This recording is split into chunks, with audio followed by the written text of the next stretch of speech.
იმღარს პატრიარქს არავის არ აქვს უფლება გაყიდოს ქართულ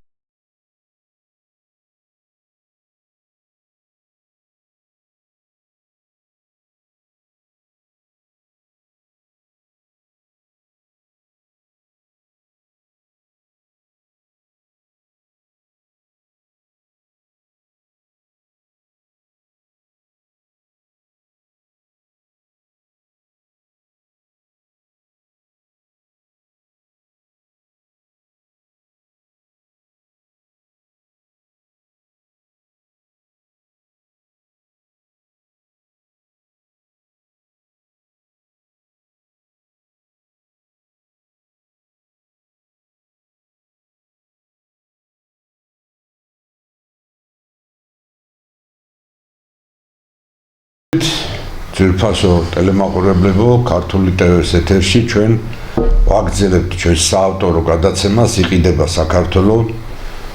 მე და ჩემი თანაწამყვალი დათო გალეგაშვილი, ეკონომიკის დოქტორი. ჩვენ საზაფხულო შესვენება გქონდა და ეს პრობლემა, რომელიც ქართული მიწების, ჩვენ მიწაწყლის, ჩვენი სამშობლოს გაყიდვის თემატიკას ეხება, არ შენელებულა ამას წლის სეზონის ცვლილება არაფერს კარგს არ უკადის. დღესაც ჩვენ გავაგრძელებთ ამ პრობლემაზე საუბარს, რამე თუ ჩვენი სამშობლოსთვის უპირველესი სწორედ ქართული მიწაწყალია და შემთხვევით არ დატოვა დიდმა ილია ჭავჭავაძემ საოცარი ტრიადა მამული ენა სარწმუნოება. კიდევ ერთხელ მოგესალმებით და სიტყვის ალავერც გადავალ დათო გალეგაშვილთან, ეკონომიკის დოქტორთან. გამარჯობა ბატონო ვაჟა. ჩვენ გქონდა ორთვიანი შესვენება და სექტემბრის დადგომასთან ერთად გრძელდება ის ციკლი, რომელიც იდეას და მისი წარმატებული განხორციელებაც ეკუთვნის ბატონ ვაჟა ოთარაშვილს.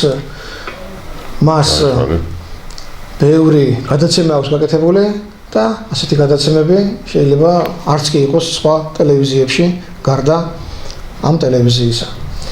თემა უაღრესად მნიშვნელოვანია, საკითხი შეეხება საქართველოს, მის მიწაწყალს და გარდა ამისა ჩვენ გეგმავთ რომ ამ თემის გარდა კიდევ სხვა თემებიც გავაშუქოთ, რომელიც ისეთივე მნიშვნელობისაა, როგორც ზოგადად ქართული მიწა და ქართული სოფელი.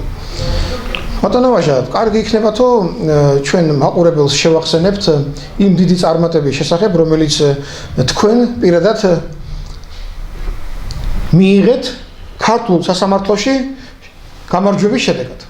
აი ეს გავახსენოთ რა ხდება და რა ეტაპზეა? დიდი მადლობა დათო.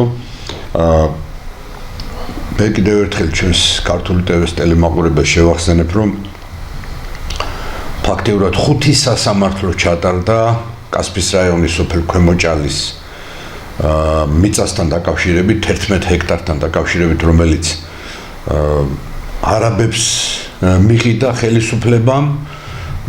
დაწყებული 2021 წლიდან მიმდინარეობდა ეს პროცესი. მოთავე ამ ქართული მიწაწყლის გაყიდვისა მთელ საქართველოში, როგორც კასპიის რაიონში, ისე მთელ საქართველოში ეკონომიკის და მდგრადი განვითარების სამინისტრო და ქონების მართვის დეპარტამენტი და ესეთი პიროვნებები ფიგურირებდნენ აქ, როგორც იყო ნინო ენუქიძე, რომელიც ჯერ კიდე კახა ბენდუკიძის დროს იყო მინისტრის მოადგილე, არ ვიცი ეხლაც გონი მინისტრის პირველი მოადგილეა, ხან ნაცები არიან, ხან კოცები არიან, ვერ გაიგებ. ასევე ეროვნული ქონების მართვის დეპარტამენტის ხელმძღვანელი იყო დუგლაძე, ქარელის მაჟორიტარი დეპუტატის ძმა და ასევე ჩემთან ძალიან ბევრი წეროვანიდან, ნატახტარიდან და ამ სოფლებიდან მოქალაქეები მოვიდნენ და მითხრეს, რომ ჩართულია ასევე ამ საქმეში პარლამენტარი ხუნდაძე. აი ამ ხალხის მოქმედება რა თქმა უნდა შესასწავლია და ის რომ ჩვენ წლების განმავლობაში მე ბატონი დათო გალეგაშვილი, ცხონებული პაატა კოღოაშვილი ვამბობდით, რომ არის გარკვეული ყაჩაღთა ბანდა, გარკვეული კრიმინალური დაჯგუფება, რომელიც მთელი საქართველოს მიწაწყალს ესე ყიდის გარკვეული წყალქვეშა დინებების საფუძველზე ეს დაადასტურა რამდენიმე ხნის წინ დაკავებულმა გუბერნატორის მოადგილის დაკავების პროცესმა, რომელსაც სწორედ ბრალი წაუყენეს ქართული მიწების გაყიდვასთან და საკმაოდ დიდ თანხებთან იყო საუბარი, დიდ თანხებზე იყო საუბარი. ამიტომაც ზოგიერთები, როდესაც ჩვენ 2, 3, 4 წლის წინ ამ საკითხზე ვსაუბრობდით, ირონიით გვიყურებდნენ და რაღაც ლეგენდებს გვიტყსავდნენ, აი თურმე აღმოჩნდა, რომ ამ დიდი ასეულათასობით დოლარზეა საუბარი, იყიდებოდა ქართული მიწები არა მარტო კასპიის რაიონში, არამედ მთელი საქართველოს მასშტაბის, ეს იქნებოდა ხარაგაული, ეს იქნებოდა თეთრი წყარო, იქნებოდა დუშეთი, კახეთის რეგიონი, გურია თუ ასე შემდეგ. ამიტომაც ეს არის უმტკივნეულო საკითხი, რადგანაც შეიძლება აღმოჩნდეს ისე, რომ ქართველი ერი დარჩეს უმიწაწყლოდ იმ მიწის გარეშე, რომელიც სისხლით, ოფლით და ბრძოლით მოიტანეს დღემდე ჩვენმა წინაპრებმა. თუ შევალთ ჩვენ საიტზე, ოფიციალურ საიტზე NABGOG-ზე და თუ თქვათ ვინმეს ეზარება ამ NABGOG-ზე შესვლა, თუ ეროვნული სააგენტოს ამ რეესტრის სააგენტოში მიბრძანდება თბილისში ეგრეთ წოდებული სოკოვანი შენობა რომა თუ ქოლგები რომა, ნახავს რომ იქ შესული 10 პიროვნებიდან 6-7 უცხოელია. აი რომ დათვალო 5 წუთში იქნება თუ 10 წუთში, აი ესეთი პროპორცია. და შესაბამისად, თუ ჩვენ ნახავთ ამ საიტზე NABGOG-ზე ნახავთ რომ ქართული მიწაწყლის უდიდესი ნაწილი დაახლოებით 70%-მდე უცხოელების ხელშია. ეხლა ისეთი დიდი სახელმწიფოები, როგორებიც არიან, თქვა, საფრანგეთი, როგორებიც არიან გერმანია, ინგლისი, ჩვენ ხედავთ, რომ როგორ განიცდიან ამ პროცესს უპრაგონო მიგრაციის, უცხოელთა შემოდინების და ასე შემდეგ. და ჩვენი პატარა ქვეყანა, სადაც 3 მილიონი ქართველი აღარ არის დარჩენილი, ბუნებრივია, ამ პროცესს ესე მარტივად ვერ გადაიტანს. ელემენტარულად დემოგრაფიული ისეთი კატასტროფული პრობლემა დადგება, რომ არა მარტო ქონება, ეროვნული ქონება, მიწაწყალი, წიაღისეული აღმოჩნდება უცხოელების ხელში, არამედ ქართველობა აღმოჩნდება უმცირესობაში. და ეს ფაქტიურად ერის განადგურების ტოლფასი იქნება. აი ამიტომ წამოვწიეთ ჩვენ ეს თემატიკა და ამიტომ ქვია ჩვენ გადაცემას ყიდება საქართველო. შეგახსენებთ რომ მოსაზრებები ხშირად გაგიგონიათ თქვენს და ჩვენს, რომ თითქოს ეს არის ეკონომიკის ხელშეწყობა, ეს არის ინვესტიციების მოზიდვა, რომ საქართველოს წაადგება, რომ გაყიდულია ძალიან მცირე ოდენობის მიწა, ლაპარაკია მხოლოდ 10,000 ჰექტარზეო და 10,000 ჰექტარიო რა არის რომ შევადაროთ საქართველოს 2 მილიონი ჰექტარი გააჩნიაო. ის უცნაური პარტია თუ დაჯგუფება რო არის, გირჩი რომ ქვია, იმათთან მოვისმინე მე ეს ამბავი რომ 2 მილიონი ჰექტარი ვაქო და თუ გაიყიდე ახლა რამოდენიმე 10,000 ჰექტარიო, მაგიო რა შედარება არისო. მე მინდა გაგაცნოთ როგორ იყიდება და რა მონაკვეთები იყიდება ქართული მიწისა. ეს მე ბატონმა ვაჟამ გამიმარტა ძალიან კარგად და მე მინდა რომ თქვენ გადმოგცეთ. ქვემო ჭალაში გაყიდულია 11 ჰექტარი, სულ. წინარეხში გაყიდულია 17 ჰექტარი. აი მცხეთაში გალავანთან რომ 2 ჰექტარი იყიდებოდა, რის გამოც გამოავლინა ჩვენმა სამართალდამცავმა ორგანომ ქთამის აღების ფაქტი და დაიჭირა გუბერნატორის მოადგილე, იქ მარტო 2 ჰექტარი იყიდებოდა და იმ 2 ჰექტარში 400,000 დოლარი მარტო ქთამი მოითხოვა ამ ქართველმა მოხელემ. წარმოიდგინეთ რომ სულ ლაპარაკი არის 17-ს 11 და 2 ჰექტარზე სამ სოფელთან, გალავანი პატარა სოფელია, ექსაგურამო შემდეგ არის, თუ ვიცით, უფრო პატარაა ვიდრე ქვემოჭალა დაუშვათ, წინარეხიც პატარაა, მაგრამ ყოველ შემთხვევაში 10 ჰექტარს, 2 ჰექტარს, 17 ჰექტარს დიდი მნიშვნელობა გააჩნია. წარმოიდგინეთ რომ ლაპარაკია სულ რაღაც 30 ჰექტარზე დაახლოებით და ეს უდრის სამი სოფლის განადგურებას. 30 ჰექტარი. მე დავთვალე ბატონო ვაჟა და ესე გამოვიდა რომ ტერი რომ ფიქრობდეს როგორ მოუსპო საქართველოს 25 წელიწადში საუკუნის ერთ მეოთხედში როგორ გავანადგურო ქართველების დასახლებული ტერიტორია როგორ ამოვძირკო სულ საჭირო არის 2-3 հեկტარი ერთ სოფელს რო ყოფნის 10-15 ჰექტარი წარმოიდგინეთ, უნდა შეარჩიო რაიონების მიხედვით საკვანძო ადგილები და საკვანძო სოფლები, იქ იმ სოფელს უნდა წაართვა საარსებო წყარო, თავის საძოვარი იქნება ეს თუ სხვა დანიშნულების მიწა-წყალი და შემდეგ იქ ააშენო პატარა სოფელი ან პატარა ქალაქი შენდება ბაზალეთის პასთან მაგალითად, ის მართლა ქალაქი არის უკვე, ის 10-ჯერ დიდია ვიდრე ქვემოჭალაში რომ შენდებოდა, გამოფენილი რაც იყო ის ბანერები, იქ ასახული 130 სახლი იყო, 140 სახლი იყო, აღარც მახსოვს და წარმოიდგინეთ რომ სულ რაღაც 3000 ჰექტარით ყველა რაიონში საქართველოს შიგელია შენ იყო საკვანძო ერთეულობით ოდენობით მიწის ჰექტარობით მიწის ფართობები და შენ პრაქტიკულად ქართველ კაცს უსმობ საშუალებას რომ განაგრძოს ცხოვრება და არსებობა ქართველი ერი მთავრდება კაცო ნახევარი საუკუნე უკიდურესი პირობა იყოს რომ ჩვენ აღარ ვიქნებით დასახლებულები ჩვენ ვიქნებით ერთხელ თქვი მე მგონი რომ ინდიელების რეზერვაციები რომ მოაწყეს ჩრდილო ამერიკაში იმას დავემსგავსებით ჩვენს ეხლა წარმოვიდგინეთ რა ხდება სოფლის საარსებო წყარო ეს არის მისი სახნავ-სათესი და საძოვარი მიწები შეიძლება ტყეც შევიყვანოთ ამ კატეგორიაში და წყალთან დაკავშირებული სანაპიროებიც. აი ეს 4 კატეგორიის მიწა ასულდგმულობს დღეს ქართულ სოფელს. ის რომ სოფლის მეურნეობა ჩავარდნილია და უკან მიდის, ამაზე ჩვენ კიდევ თვალყი გადაცემები გვექნება, მაგრამ დღეს ჩვენ გვინდა რომ მოვიცოთ მაინც მიწის საკითხი სრულყოფილად. ამიტომ ვიტყვი რას? აი ამ სასულდგმულო არეალს რომ წაართმევ შენ მოსახლეობას, მაგალითად ხეთყის მიზნით ან სანადირო მეურნეობის მოწყობის მიზნით როგორც ვანის რაიონში რო არის რომ იყიდი 100 ჰექტარს რომ იყიდი რომელიღაც ბიზნესმენს ქვემოჭალაში რომ არაბებს ჩაუგდებ ხელში იმ ახმეტაში ჩინელებს ასე რომ ნელა რომ გამოასწრე საარსებო წყაროს იმ სოფლის მაცხოვრები იძულებული ხდება რომ დატოვოს თავისი კარმიდამო გადმოვიდეს ან ქალაქში საქართველოში ან წავიდეს უცხოეთში საქართველოს ეს არის ქართული სოფელი საქართველოს ქალაქს არ შეუძლია დამოუკიდებლად ასულდგმულოს ქართული სახელმწიფო. ქართული სოფლის გარეშე ქართული სახელმწიფო და საქართველოს ზოგადად ვერ იარსებებს. ამიტომ მიწების წართმევა ეს არის უზარმაზარი დანაშაული, რომელიც ჯერ კიდევ ნაციონალური მოძრაობის დროს დაიწყო და სამწუხაროდ ოცნებამაც გააგრძელა. მაგრამ ჩვენ არაერთხელ აგვინიშნია მე და ბატონ ვაჟას რომ ჩვენ მხარს უჭერთ მთავრობის ახალშემადგენლობას, იმიტომ რომ ჩვენ იმედი გვაქვს რომ ისინი დაიწყებენ რადიკალური მოქმედებებს ამ სამშობლოს გამყიდველების წინააღმდეგ. რისი ერთი ფაქტიც მოხდა.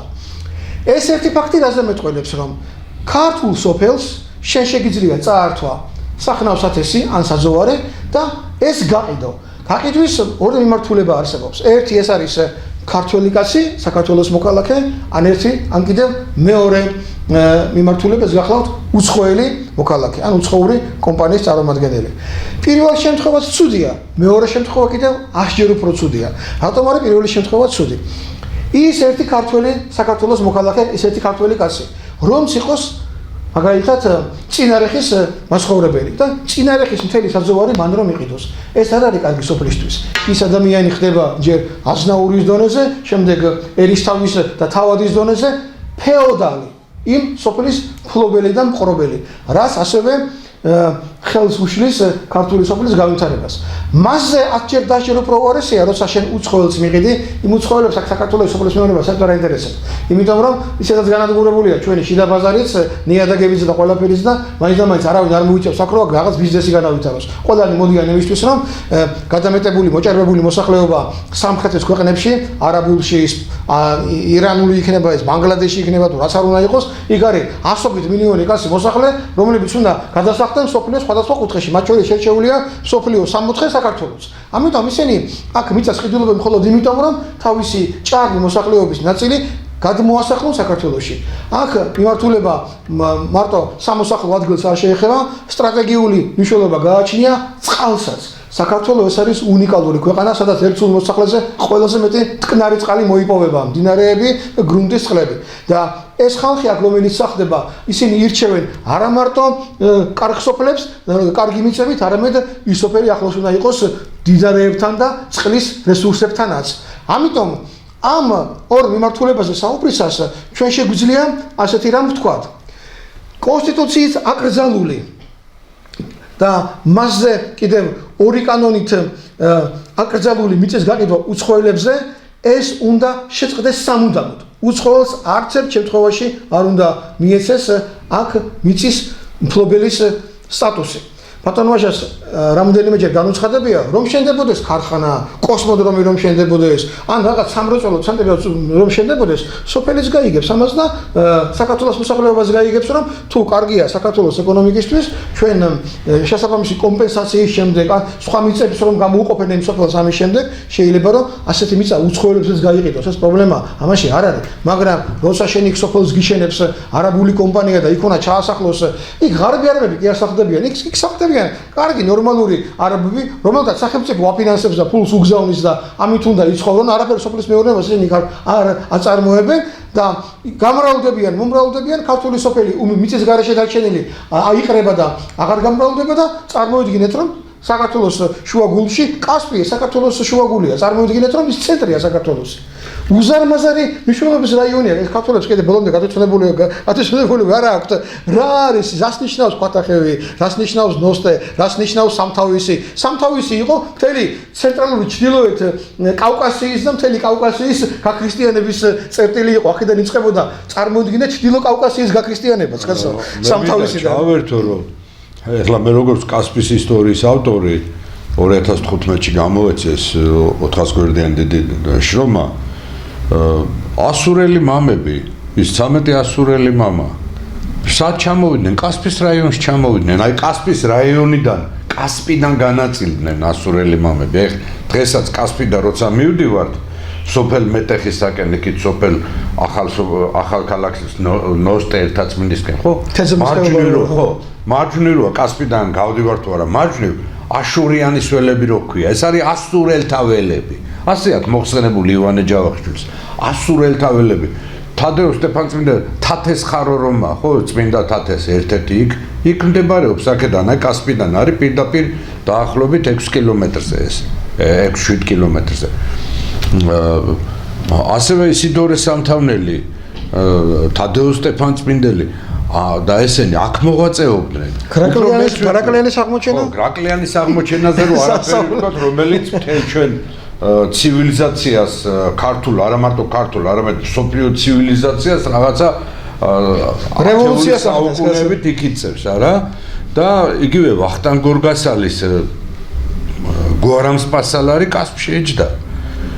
ხო, და აი ამ ტერიტორიას ვყიდით ჩვენ ახლა აქ მარტო ქვემოჭალა შეიძლება ვახსენოთ, უნდა ვახსენოთ წინარეხი, სადაც ერთი არაბული კომპანია გავყარეთ და ამ ქონების მართვის ეროვნულმა სააგენტომ და ეკონომიკის სამინისტრომ 4-5 დღეში სხვა არაბულ კომპანიას მიცა 100%-ის წილის ფლობელი, ეს წინარეხის ეს მიწები 14 გექტარზე მეტი 15 გექტრამდე, სადღაც ქართული ქრისტიანული ტაძრიდან მაღალანთ კოშკებიდან იქნება ალბათ სადღაც 15 მეტრო. აი წარმოიდგინეთ და ქვათახევის მონასტრიდან იქნება 1 კილომეტრი. ქვათახევის მონასტრის სიდიაძეზე? ხო, აი 1 კილომეტრი ახლა რაღაცზე უნდა ვილაპარაკოთ. ეს არ არის ეროვნული ღალატის ტოლფასი ქმედება? აი როგორ შეიძლება ახლა ჩვენ პროფესორმა ხალხმა, ხო, არ ვთქვათ, რომ ეს ისა ცუდი საქციელი არ არის. როგორ შეიძლება ამაზე თავი შევიკავოთ? ეს არის საქართველოს განადგურება, იმიტომ რომ წინარეხი ეს არის ისტორიული სოფელი, ისევე როგორც ქვემოჭალა. ქვემოჭალაში, ესე იგი 100 წელზე მეტი ხნისაა სკოლა. და როდის არის დაარსებული, ხო, იგივე იმაში, რა ქვია, ქვემოჭალაში, იგივე წინარეხში საუკუნეზე წინ იყო სკოლები, გალობლები, ლეგენდარული მგალობლების ოჯახი. ქვემოჭალა საიდანაც 7 წმინდანია.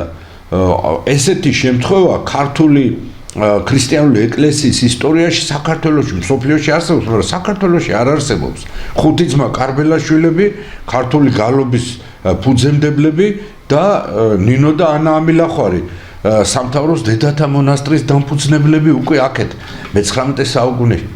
ნუ ახლა მეტი რაღა უნდა ვთქვათ, ეხლა რომ აი ამ სოფელს უყიდი მიწაწყალს, იქით წინარეხს უყიდი მიწაწყალს.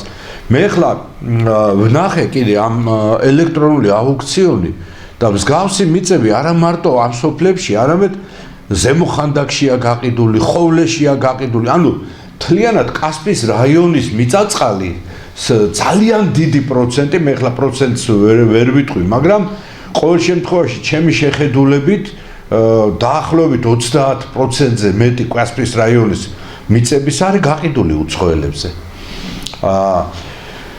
აი ჩამოვთვლი ახლა აღაიანის მიმდებარედ ცნობილი თოთის მთა. აი სადაც მირიან მეფე წმინდა მირიანს თვალთ დაუბნელდა და სადაც გადაწყვიტა რომ უნდა მოქცეულიყო. მოქცეულიყო და ქრისტიანობა უნდა ეღიარებინა სახელმწიფო რელიგიად, ხო? თოთის მთა სადაც ახლა წმინდა ნინოს ეკლესია, სხვათა შორის იქ პირველად წმინდა ნინოს კურთხევით აშენდა წმინდა გიორგის სახელობის ეკლესია, როგორც ჩვენი ოქროპირიძე მაღალი სასულიერო ერქი წერს. და ესე იგი თოთის მთის მიმდებარე ტერიტორია 51 ჰექტარი არის ვიღაც ერაყელების. აქეთ მუხრანის ველი აღაიანის მიმდებარედ 50 ჰექტარი არის ირანელების. ეს თქვენი 101 ჰექტარი, ხო? წეგან დავთვალეთ რაღაცა შავად 30-მდე გამოვიდა. ეგ თქვენი 130-ჰა. ეს რაც აი ახლა ოფიციალურად, მაგრამ ისე აი მე ელექტრონული აუქციონის ეს მასალები რომ გამოაქვეყნოდა ნახო და აი არ დამალოს რეესტრმა ეს საბუთები, აღმოჩნდება რომ ყველა რაიონში ეს იქნება დუშეთი, ეს იქნება კასპი, ეს იქნება გორი, ქარელი არის უცხოელებზე გაყიდული. იგივე თბილისის შემოვლითი გზა რომ არის, აი ზაგესიდან რომ შევდივართ, აბჭალი და ზაგესიდან რომ შევდივართ, ზემო თბილისს რომ მოვლის იქით დანის თავზე. გარშემო ის ტერიტორიები სულ უცხოელებზეა გაყიდული, ირანელებზე, თურქებზე, იგივე მარტყოფის ულევარას ველი, სადაც გიორგი სააკაძემ ეს გრანდიოზული მარტყოფის ომი მოიგო, ხო? გაყიდულია თურქებზე, რაღაცა თურქული ფირმებია იქ უკვე. და ეს აი წარმოიდგინეთ თქვენ მართალი ბრძანეთ, საქართველოს არის ქართული სოფლების ძლიერება. და რა ხდებოდა, როდესაც თუ ისტორიას გადავხედავთ, შაჰ-აბასის 1614-1620 წლების შემოსევები კახეთში. რით იყო კიდე შემაძრწუნებელი და საშიში, რომ ამ გატიალებულ სოფლებში, საიდანაც აყარეს მოსახლეობა და ფერეიდანში, მაზანდარანში, ფარასაბადში გადაასახლეს ქართული მოსახლეობა 300,000 ოჯახზე მეტი, ხო? რამის 9 მილიონი ქართველი გადაასახლეს. იმ დროს იმ ადგილებში, იმ სოფლის მახლობლად და იმ სოფლის მიმდებარედ შაჰ-აბასმა ვინ ჩამოასახლა? ელის, ოზბეგების, ყაჯართა ტომები ჩამოასახლა. მე ახლა შეურაცხყოფას არ ვაყენებ დღევანდელ მოსახლეობას, მაგრამ იქ მყოფი არაქართული მოსახლეობა სწორედ იმ დროიდან მე-17 საუკუნის 20-იანი და 30-იანი წლებიდან არის მანდ ჩასახლებული. თქვენ არ გეგონოთ რომ ეს ვიღაც იდიოტებს რო გონია მეფის რუსეთმა ჩაასახლა, არა ბატონებო. ეს იმ დროს მოხდა და როდესაც სააკაძემ მარტყოფის ომი მოიგო და პირველი სვლა რა გააკეთა, ერთი რომ თბილისი გაათავისუფლა ირანელებისაგან, დედაქალაქი ერთადერთი ნარიყალას ციხე ვერ აიღო. ხსნის ხეობა მე რა?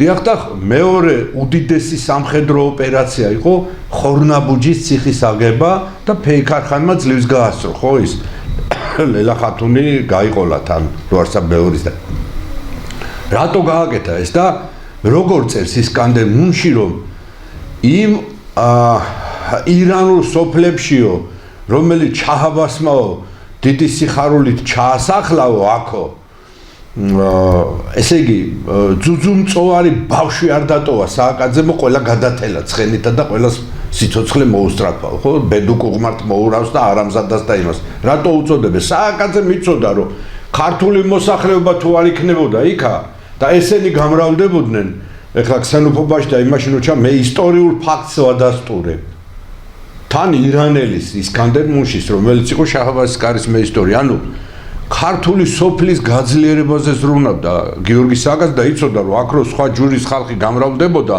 კახეთი აღარ იარსებოდა აფხაზეთში რაც დაგვემართა და დიახ აი ზუსტად აფხაზეთში რაც დაგვემართა და დღეს ახლა ამას უყურებთ ჩვენ უბრძოლველად უომრად ჩვენი ხელისუფლება დაწყებული სააკაშვილიდან შეიძლება კიდევ უფრო ადრე ნელ-ნელა როგორ აკავებინებს ქართულ მიწა-წყალს უცხოელს.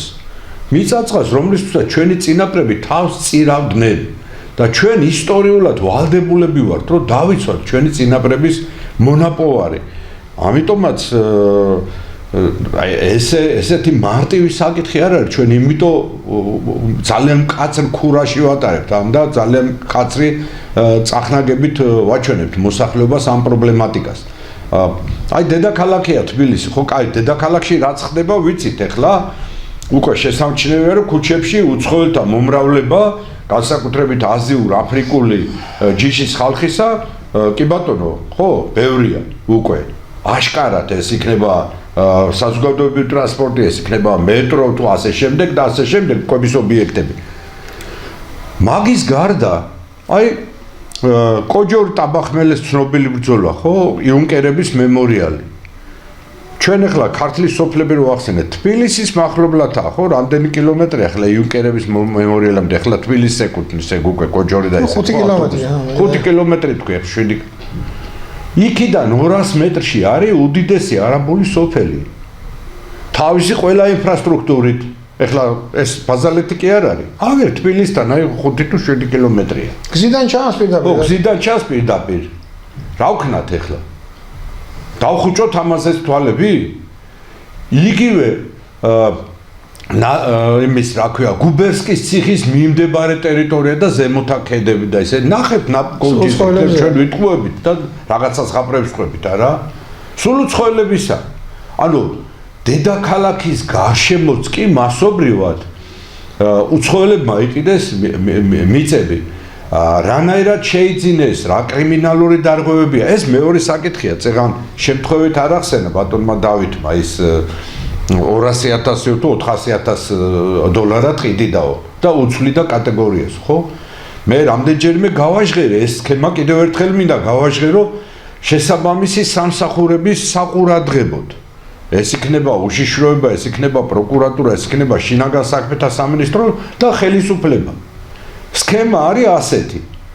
ეკონომიკის და მდგრადი განვითარების სამინისტრო, მისი ქონების მართვის დეპარტამენტი, სასოფლო სამეურნეო დანიშნულების მიწას, უცვლის კატეგორიას, ანუ სოფლის საძოვარი იქნება, სოფლის მიმდებარე მდელოები, ტყის მასივი იქნება, გზაბილიკი იქნება თუ ასე შემდეგ, უცვლის კატეგორიას გადაყავს არასასოფლო სამეურნეო დანიშნულების მიწის კატეგორიაზე, რომელიც გაყიდვა შეიძლება, მერე გააქვს ეს ყველაფერი ელექტრონულ აუქციონზე.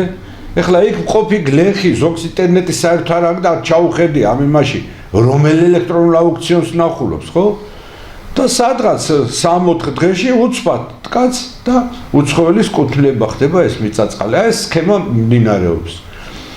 შემდეგ მოდის ეს ყველაფერი წერილით აცნობებენ შესაბამისად გუბერნატორს, იქ გუბერნატორის ერთ-ერთ მოადგილეს ახლა რომ დაიჭირეს, რომელიც კურირებს ამ მიწების საკითხს და შესაბამისად ის უგზავნის წერილს რაიონის გამგებელს. რაიონის გამგეობაშიც არის პიროვნება, რომელსაც ასევე მიწების ესე გასხვისება, გაყიდვის თუ ქონების მართვა ევალება, როგორც ახლა ვეძახეთ, ეროვნული ქონების მართვა. ეროვნული ქონების მართვა კი არა. ეროვნული ქონების გაყიდვა და განიავება ევალება, თორემ ქონების მართვა საქართველოში არ ხდება. ხდება ქართული მიწა-წყლის და ქართული ქონების, ეროვნული ქონების გაყიდვა. და ასე უნდა ერქვას ამ დეპარტამენტს.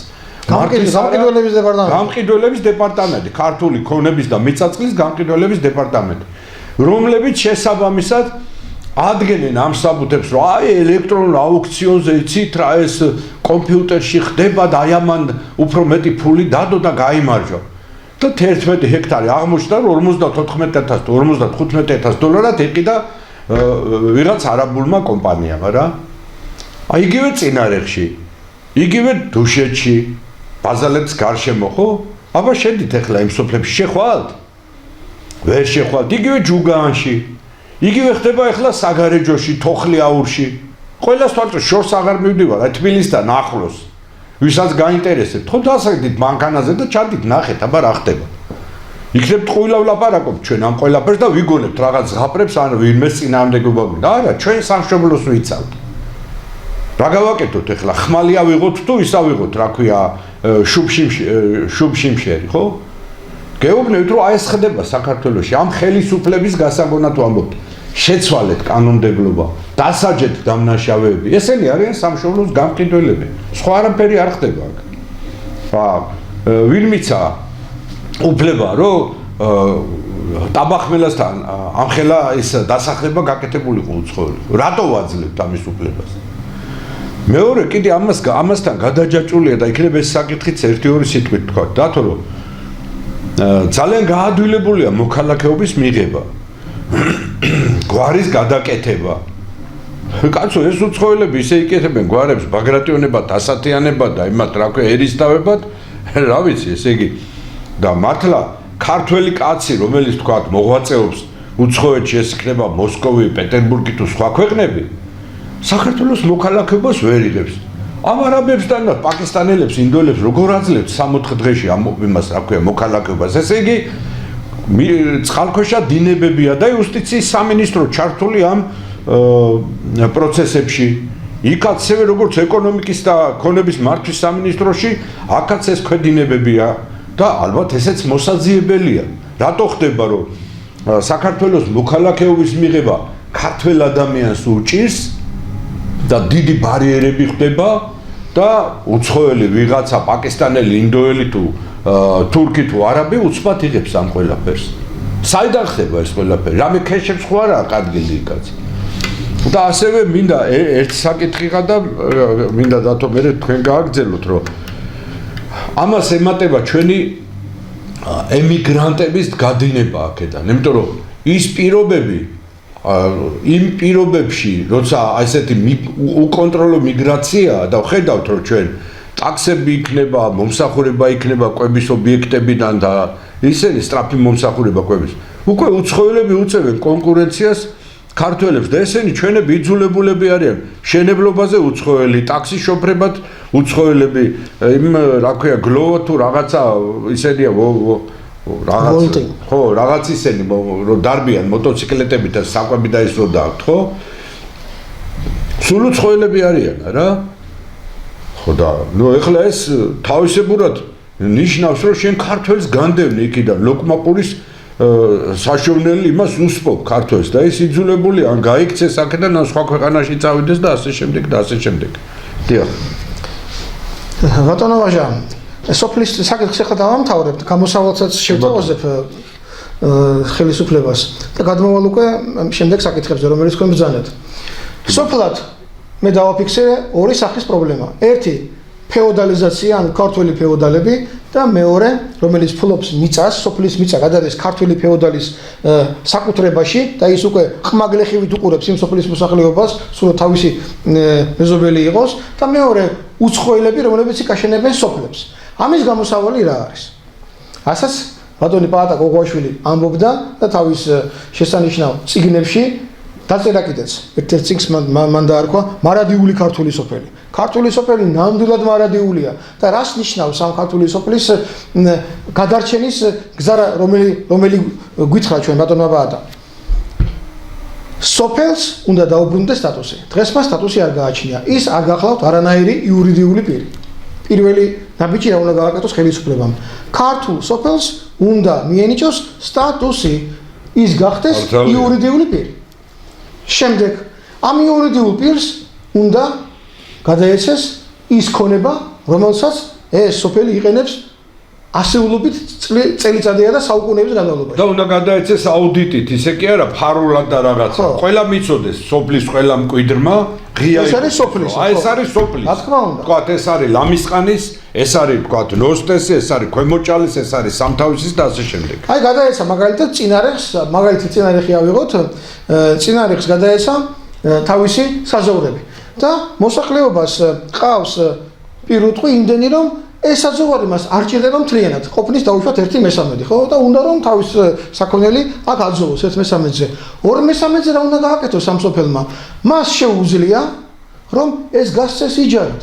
თუნდაც თავის სოფლის ფერმერზე, ან გვერდითი სოფლის ფერმერზე, ან თბილისელზე, ქართველზე, ან თუნდაც უცხოელზე ესეც კი აღარ არის პრობლემა. თუ უცხოელი აქ ჩამოდის, იჯერით აიღებს 10 წლიდან 30 წლით მიწას რომ აქან ხორბალი მოიყვანოს, ან ხეხილის ბაღი გააშენოს და ამაზე თანახმარი სოფელი როეს მას არ ჭირდება საკუთარი ნატურალური მეურნეობისათვის, მაშინ სოფელს გაუმჩნდება ყოველწლიური შემოსავლის წყარო. საქართველოს გაუჩნდება კარგი ფერმერი, გინდა ქართველი იყოს და გინდა უცხოელი. უკვე პრობლემა იხსნება, კაცო, ჩვენ უცხოელების წინააღმდეგები კი არა ვართ. ჩვენ გვინდა რომ უცხოელი იქნება თუ ქალაქელი იქნება, ის სოფელს გამოადგენს საბოლოო ჯამში. თავისთავად ის სოფელის თავის თავზე იზრუნებს. გარდა ამისა, სოფელს ასევე მარტო ქონება კი არ გადაეცემა, მას პასუხისგებლობაც მიენიჭება, რომ ის მიწა, რომელიც უკვე მისი საკუთრება არ ნიშნავს, რომ ასე იქნება მისი გაყიდვისუფლება.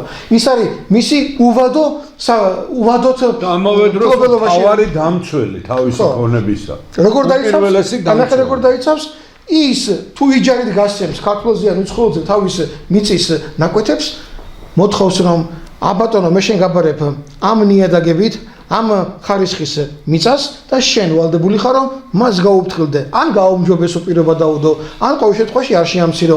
შესაბამისად, საქართველოში დღეს ნიადაგები კატასტროფის წინაშე ბატონოვაშა, პატრონი არ აყავს, სახელმწიფოს საერთოდ არ ინტერესებს ნიადაგები. და ჩათვალეთ რომ აქ 15 წელიწადში მოსავალი ვეღარ მოვა. ეს კიდევ ცალკე თემა, მაგაზე ვილაპარაკებთ. ესე იგი გამოსავალი რა არის? სოფელს მიეცეს სტატუსი, გადაეცეს მას ქონება, მიენიჭოს პასუხისმგებლობა და მიეცეს თავისუფლება რომ განსაზღვროს გააქირავოს თუ თვითონ გამოიყენოს და ასე შემდეგ და ასე შემდეგ. ცენტრალური ხელისუფლება იქნება ეს თუ ადგილობრივი ხელისუფლება, ჩვენ უნდა გქონდეს, ამ შემთხვევაში გულისხმობ ცენტრალურ ხელისუფლებას და ადგილობრივ ხელისუფლებას, უნდა გქონდეს მხოლოდ დაახმარების ვალდებულება ამ სოფლის მიმართ. მაგალითად, პროფესიული უნარჩვევები აღუმაღლოს ამ სოფლის ახალგაზრდობას მეცხოველეობაში, მეხილეობაში, თუ რას იქნება, მემაცლეობაში, მიღწევები მიაწოდოს, გადაამზადოს და ასე შემდეგ. თქვენ ნახავთ რომ იმ სოფლის დამტოვებელი ახალგაზრდა კაცი აღარ პროფესიული დაოსტატება, რომ პროფტექნიკა. აი ეს ამას უნდა მიმართო. აი ამ კუთხით უნდა ისქნან მაშინ რომ სოფელი გაძლიერდეს და მეორეც სოფლის გამგებელს სოფელი უნდა ირჩევდეს და არა რაიონის გამგებელი ნიშნავდეს, იმიტომ რომ რაიონის გამგებელი თავის ყურმოჭრილ მონას ნიშნავს. ისიც საარჩევნო მიზნებისთვის. ისიც საარჩევნო მიზნებისთვის და ის თავპირ გადაკლული დარბის როგორც ეს არა ბატონებო, ეს არ არის დემოკრატია. სოფელს მივცეთ უფლება რომ თვითონ აირჩიოს ღირსეული გამგებელი. ის ქონება თვითონ განკარგოს და ამავე დროს უკან გამოწვევის უფლებაც გქონდეს, რომ თქვათ არ გაამართლა ერთ წელიწადში ან რაღაც რამდენიმე თვეში, სოფლის ნახევარზე მეტი თუ მოითხოვს, რომ ეს გამოვიწვიოთ, გადავაყენოთ, უნდა შეეძლოს სოფელს, რომ გადააყენოს ეს. ძველ საქართველოში ასე იყო, ავიღოთ ვახტანგ მეფის სამართალი და ვნახოთ, ჩვენმა წინაპრებმა დატოვეს იურიდიული საფუძველი ამისი, როგორ უნდა იმართებოდეს ქვეყანა. მაგრამ ჩვენ რაღაცა მაინც და მაინც ან ამერიკული მოდელი უნდა ავიღოთ, ან გერმანული, ან აფრიკული თუ რაღაც ჯანდაბისა, რომ აი ესე ღამურებივით უაზრო სისტემა შევქნათ მართვისა ჩვენი ძირძველი ქართული სოფლების. ვიტყვი ბატონებაშა, გადავა ქალაქზე, რომელიც ბრძანეთ, რომ არ გამომშეს ეს თქვენი დასმული საკითხი. დემოკრატია ახსენე ახლა ბატონებაშა. დემოკრატია არ იწყება საქართველოს პარლამენტის არჩევით. ის 150 კაცი არ არის დემოკრატიის მამამთავარი ქვეყანაში. ეს არის საბოლოო წერტილი დემოკრატიისა. დემოკრატია იწყება სწორედ სოფლის არჩევნებით, საკუთარი ქონების მართვის სწავლით, როცა თითოეული ქართული სოფელი და თემი ისწავლის არჩევანი ასაძლევს, ისწავლის თავისი ქონება როგორ მართოს, რომ მეტი შემოსავალი მიიღოს, მიღებული შემოსავალი როგორ გაანაწილოს, როგორ დაახარჯოს თავის სოფელს და თავის ახალგაზრდებს. აქედან იწყება დემოკრატია და შემდეგ უკვე ის იქნება ადგილობრივი არჩევნები და თუ ეს იქნება ცენტრალური არჩევნები, უკვე აქ მომზადებული ხალხი მისცემს ხმას იმ პოლიტიკურ პარტიებს თუ ან მაჟორიტარებს, ვინც უნდა სახელმწიფოს მართავდეს. აი ეს არის დემოკრატიის საფუძველი. ჩვენ ახლა დემოკრატიის ელემენტებით შემოვიტანეთ, როგორ უნდა დამყარდეს დემოკრატია საქართველოში. რაც შეეხება ქალაქს. სოფლისგან განსხვავებით, ქალაქის პრობლემა განსხვავებულია. აქ ჩვენ დღეს დავინახეთ რომ უცხოელები მომრავლდნენ თბილისის ქუჩებში, ტრანსპორტში და საზოგადოებრივი კვების ობიექტებში და უცებ მივხვდით რომ რაღაცა კარგი არ ხდება ჩვენ თავს. მაგრამ ქალაქში იგივეს ვერ გააკეთებ, რაც ახლა მე სოფელზე მოგახსენეთ.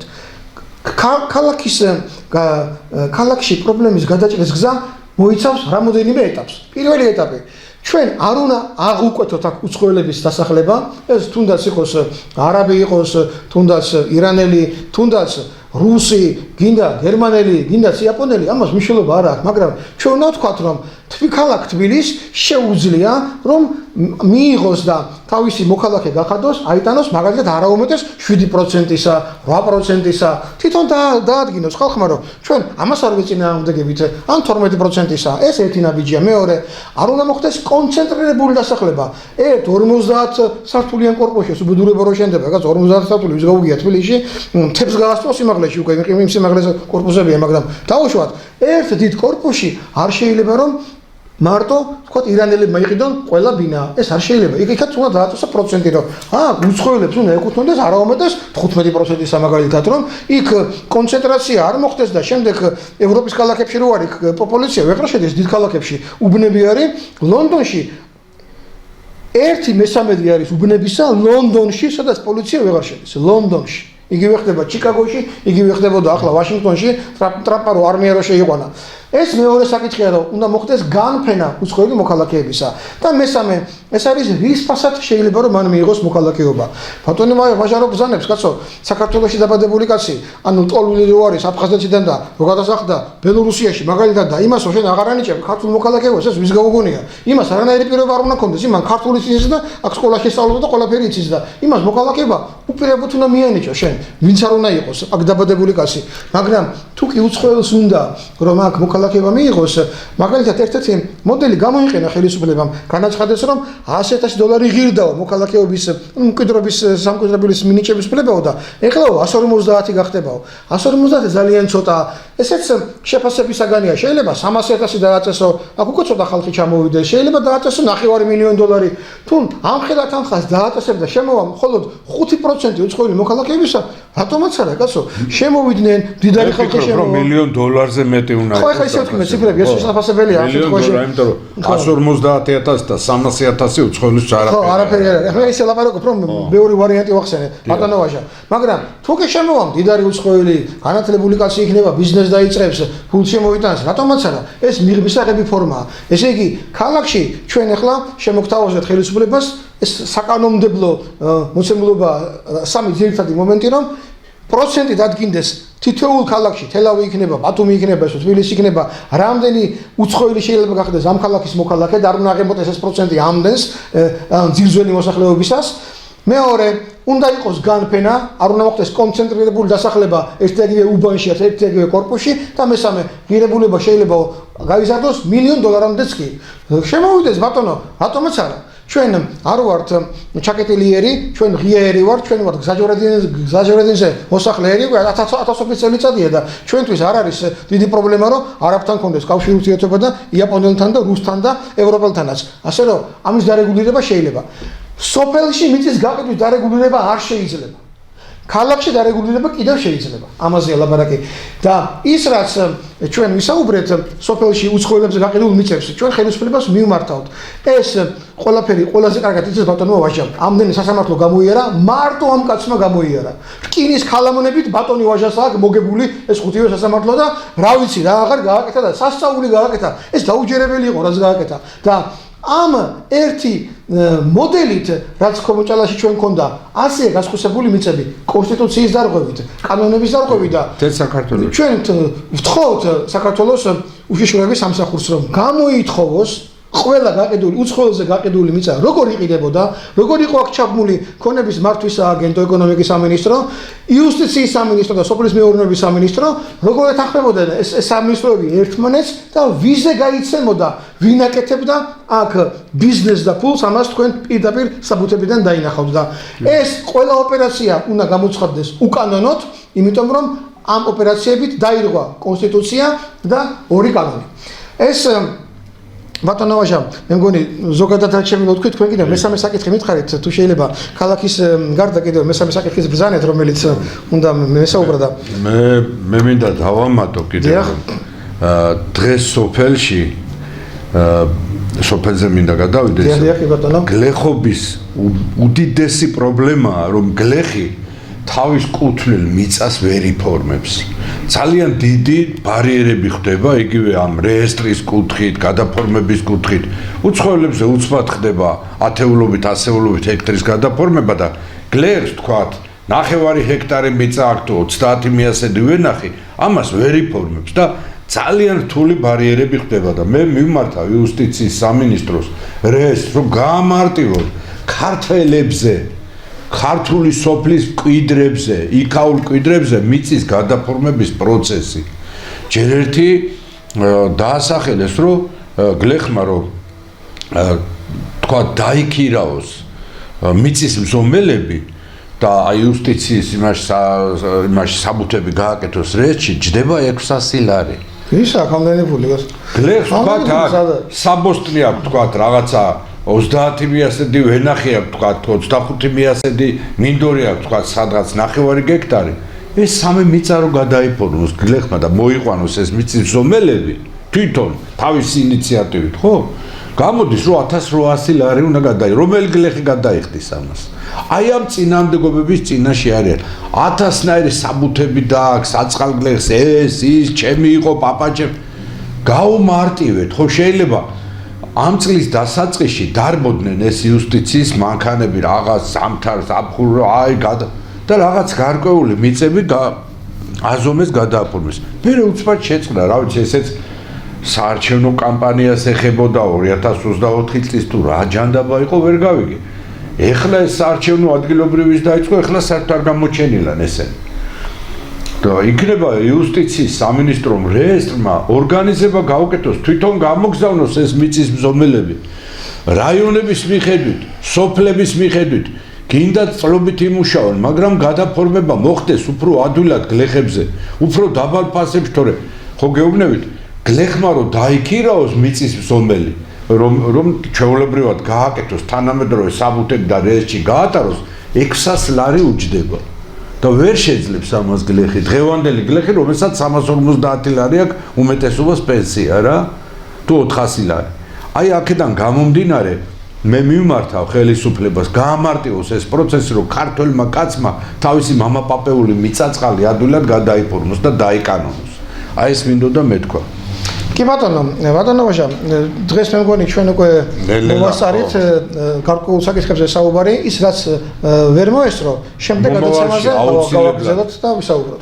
მომავალში აუცილებლად ჩვენ ამ პრობლემატიკას შევეხებით, ჩვენ გადაცემათა ციკლში იყიდება საქართველო, აქ მარტო მიწებზე არ გვექნება ლაპარაკი, აქ ინტელექტუალურ საკუთრებაზეც იქნება, განათლების პრობლემებზეც იქნება საუბარი, კულტურულ მემკვიდრეობის ძეგლების გასხვისებაზეც იქნება საუბარი, რომლის პრეცედენტებს უკვე ხვდებით და აგერ რაღაცა ფირმა MBG-მ გასაყიდად გამოიტანა ამილახვრების სასახლე 19 საუკუნის უნიკალური ისტორიული კულტურული მემკვიდრეობა შეტანილი ეროვნული ძეგლის სტატუსი აქვს მინიჭებული, უძრავი ეროვნული ძეგლის სტატუსი და თუ ჩვენ ამას დავუშვებთ კულტურულ არქიტექტურული მემკვიდრეობის გაყიდვას, მაშინ თუ ესე წავედით, შეიძლება თბილისის 80% აღმოჩნდეს უცხოელების ხელში. ბატონო ვაჟა, ეხლა ქალაქზე თემაზე გამახსენდა.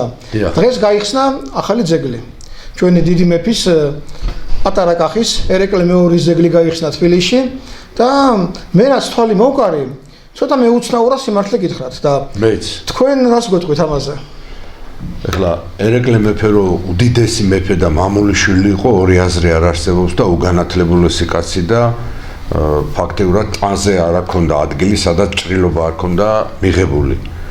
მაგრამ აი ამ ძეგლს რო შევხედე, მე რატომღაც გამახსენა თემურლენგის ძეგლი ან ლენინის ძეგლის სახე და ჩვენთვის ცნობილია ერეკლე მეორის პორტრეტი, თუ როგორ გამოიყურებოდა პატარა კახი და ამდენად ჩემთვის მიუღებელია ეს სახე ერეკლე მეფისა, რომელსაც მონღოლოიდური ყვრიმალები აქვს, რაღაცა სლავური ლენინის მსგავსი პაჭუაცხვირი და რაღაცის ეს ჩემთვის ასეთი ძეგლი ერეკლე მეორისა, მისი სახე მიუღებელია და ნამდვილად შესაძლებელია, იცით? არ იმსახურებს ჩვენი დიდი მეფე, ჩვენი თავდადებული მეფე, ნაომარი, ჭარმაგი მეფე, რომელიც კრწანისის ომიდან ძალით გაიყვანეს 1000-გან დაჭრილი, რომ რაღაცა ესეთი ოდიოზური სახის ძეგლი ამშვენებდეს წყალებში თბილის. კიდევ ერთხელ ვიმეორებ, ეს მაგონებს რაღაცა ლენინის თავს ერეკლეს მაინც არ გაუყვა, ასე ვთქვა. თითქოს ლენის დააფხურეს მუზარადი რაღაცა ცხვირი არაქართული, არაკავკასიური და სახის ნაკვთები და ყრიმალები ასევე არაქართული. და მე არ ვიცი ახლა ძეგლის ავტორი ვინ არის, თვითონ მე არ ვეხედავ თქვა ცხენს და აღჭურვილობას და მის დგომის მანერას, მაგრამ კიდევ ერთხელ ვიმეორებ, ერეკლე მეორის ძეგლის სახე უნდა შეიცვალოს. გაადიდეთ და ნახეთ ბატონებო, სამარცხვინოა ესა. სამარცხვინოა, რომ ერეკლე მეფეს ჩვენ მონღოლოიდური თუ რუსული თუ რაღაცა სრაულის სახე და რაღაც ლენინის სახეზე დავადგით ჩაფხუტი და მუზარადი. ხო, არაბუნებრივი მუზარადი იყო. მუზარადს მე აქვს ყურადღება. იმიტომ რომ ჩვენ გვაქვს ერეკლეს ამ დიდი მეფის პორტრეტი, დაიდოს იმ მოქანდაკემ და იმ პორტრეტის მიხედვით შეიძლება მოხდეს იდენტიფიკაცია მისი ნაკვთებისა. დღეს ამის საშუალებას გვაძლევს ჩვენ კომპიუტერული ინფორმაციული ტექნოლოგიები და არ შეიძლება ესე რაღაცა პაჭუა ცხვირით და რაღაცა იმით ერეკლეს ქანდაკება იდგეს დედაქალაქში. ჩვენ ამით გემშვიდობებით, ჩემი ძვირფასი სტუმარი იყო ეკონომიკის დოქტორი გულანთებული მამულიშვილი და მე თანამებრძოლი ჩვენი ბატონი დავით გალეგაშვილი, მე ვაჟა ოთარაშვილი, მომავალ შაბათამდე გემშვიდობებით. ნახვამდის, კარგად გრძანდებოდეთ ჩემო ქართველებო. არავის არ აქვს, არც მეფეს, არც რეზიდენტს, არც პატრიარქს, არავის არ აქვს უფლება გაყიდოს ქართული